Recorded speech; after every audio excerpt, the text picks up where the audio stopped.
کی عظمت تو ہے، اس کی عظمت کیا ہے صحابہ کرام کی؟ اللہ رب العزت نے کبھی فرمایا رضی اللہ عنہم ورضوا عنہ، اللہ ان سے راضی، وہ اللہ سے راضی۔ کبھی فرمایا اولئک هم الصادقون، کبھی کہا اولئک هم المفلحون، کبھی کہا اولئک هم المؤمنون حقا، کبھی اولئک هم المتقون کہا، کبھی کہا اللہ نے ان کے دلوں پر ایمان کو لکھ دیا، ایمان کو لکھ دیا۔ آج دستخط کرتے نا کوئی بڑا آدمی تو کہتے ہیں کہ یہ فلاں نے لکھا ہے، بس اس پر تو عمل درآمد ہونا ہی ہے۔ اللہ فرماتے اولئک کتب فی قلوبہم الایمان، اللہ رب العزت نے ان کے دلوں پر ایمان کو لکھ دیا ہے۔ اچھا، کیا وہ مہاجر صحابہ تھے؟ کیا وہ مدنی صحابہ تھے؟ انصار صحابہ تھے؟ کیا وہ فتح مکہ کے بعد ایمان لانے والے صحابہ تھے جن کے دلوں پر ایمان کو لکھ دیا گیا، جنہیں کامیاب کہا گیا، جنہیں فائز کہا گیا، جنہیں مفلحون کہا گیا، جنہیں آپ صلی اللہ علیہ وآلہ وسلم کا ساتھی کہا گیا، جنہیں رحماء بینہم کہا گیا، جنہیں تراہم رکعا سجدا کہا گیا، جنہیں آپ صلی اللہ علیہ وآلہ وسلم کی کھیتی اور کمائی کہا گیا، جنہیں آپ صلی اللہ علیہ وآلہ وسلم کے دل کا ٹکڑا کہا گیا، وہ صحابہ کرام کتنے تھے؟ وہ کہ اللہ رب العزت شاہ فرماتے ہیں یدخلون فی دین اللہ افواجا، وہ فوجیں تھی، وہ گروہ تھے، وہ جماعتیں تھیں، وہ چند لوگ نہیں تھے۔ دوسری آیت میں فرمایا لا یستوی منکم من انفق من قبل الفتح وقاتل، برابر نہیں ہیں جنہوں نے فتح مکہ سے پہلے قتال بھی کیا، نبی کے ساتھ جہاد میں بھی شریک رہے، بدر میں بھی تھے، احد میں بھی تھے اور حنین میں بھی تھے، اور وہ جو ہے وہ غزوہ تبوک کے اندر بھی تھے، غزوہ خیبر کے اندر بھی تھے، ان کا الگ مقام ہے۔ فتح مکہ کے بعد ایمان قبول کرنے والے وہ ان کا بھی ایک الگ مقام ہے، سارے نبی پاک صلی اللہ علیہ وآلہ وسلم کے صحابہ ہیں۔ اللہ رب العزت نے فرمایا اچھا الگ مقام ہے، کیا رضا کا جو اعلان ہے وہ آدھوں کے لیے ہے، چند کے لیے ہے، یہ سب کے لیے ہے؟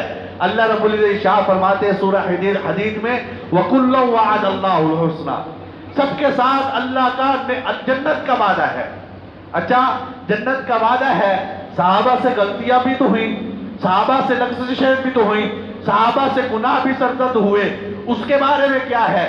صحابہ آپس میں لڑے بھی تھے، صحابہ کی آپس میں جنگیں بھی ہوئی، آپس میں مخالفتیں بھی تھی، اس کا کیا حکم ہے؟ تو اللہ رب العزت ارشاد فرماتے ہیں وَإِن طَائِفَتَانِ مِنَ الْمُؤْمِنِينَ اقْتَتَلُوا، اگر دو مومنین کی جماعتیں آپس میں لڑ پڑیں، فَإِن بَغَتْ إِحْدَاهُمَا عَلَى الْأُخْرَى، ایک جماعت دوسری پر بغاوت کر دے، سرکشی کر دے، تو فَقَاتِلُوا الَّتِي تَبْغِي، اور جو اس سے لڑو جو سرکشی کرتی ہے، حتیٰ تفیہ الی امر اللہ، حتیٰ کہ وہ اللہ کے حکم کی طرف لوٹ جائے۔ فَإِن فَاءَتْ، اگر وہ اللہ کے حکم کی طرف لوٹ گئی ہے، فَأَصْلِحُوا بَيْنَهُمَا، ان کے درمیان صلح کرا دو، وہ آپس میں بھائی بھائی ہیں۔ إِنَّمَا الْمُؤْمِنُونَ إِخْوَةٌ، تمام مومنین آپس میں بھائی بھائی ہیں۔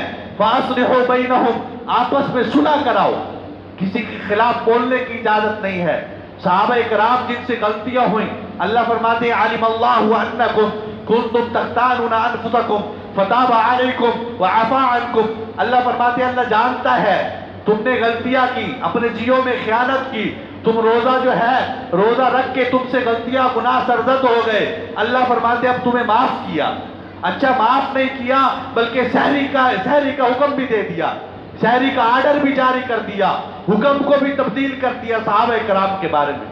اچھا جو کہا کہ احد سے چلے گئے، فرار ہو گئے معاذ اللہ، جو کہتے ہیں اپنی جگہ انہوں نے چھوڑ دی، اللہ فرماتے ہیں وَلَقَدْ عَفَا اللَّهُ عَنْهُمْ، اللہ نے ان صحابہ کو معاف کر دیا۔ دوسری جگہ پہ ارشاد فرمایا لَقَدْ تَابَ اللَّهُ عَلَى النَّبِيِّ وَالْمُهَاجِرِينَ وَالْأَنصَارِ، اللہ نے رجوع کر لیا، کس پر؟ نبی پر، مہاجر اور انصار پر۔ نبی سے صحابہ کو جدا نہیں کیا، نبی کو صحابہ کرام رضوان اللہ تعالیٰ علیہ مجمعین کے ساتھ رکھا اور محبت کرنے کا حکم دیا، فرمایا وَاعْفُ عَنْهُمْ، اے پیغمبر ان کو معاف کر دے، وَاسْتَغْفِرْ لَهُمْ، ان کے لیے استغفار بھی کرو۔ صحابہ کرام کے لیے نبی کو حکم دیا گیا صلی اللہ علیہ وآلہ وسلم کہ ان کے لیے استغفار کرو، صرف استغفار نہیں کرنا، وَشَاوِرْهُمْ فِي الْأَمْرِ، ان سے مشورہ بھی کرو۔ امور کے اندر ان سے مشورہ بھی کرو. صحابہ کرام رضوان اللہ تعالی علیہم اجمعین یہ ہے قرآنی شخصیات. کوئی کہتا ہے ہم جو ہے تاریخ پڑھ کے سناتے ہیں، تاریخ کا کیا کریں؟ تاریخ میں یہ واقعات ہونے کے باوجود بھی اللہ نے معاف کیا، اللہ نے رضا کا پروانہ دیا، اللہ نے جنت کا وعدہ کیا.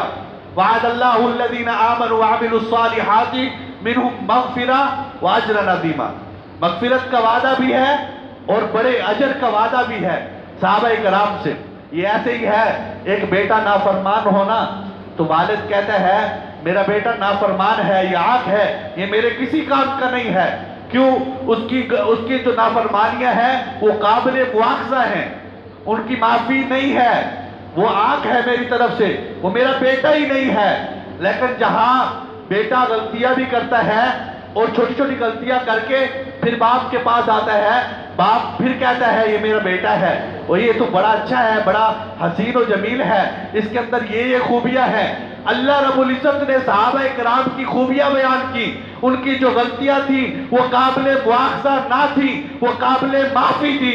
اللہ نے ان کے لیے معافی کا اعلان کیا، اعلان رضا کا پروانہ دیا. کس لیے دیا؟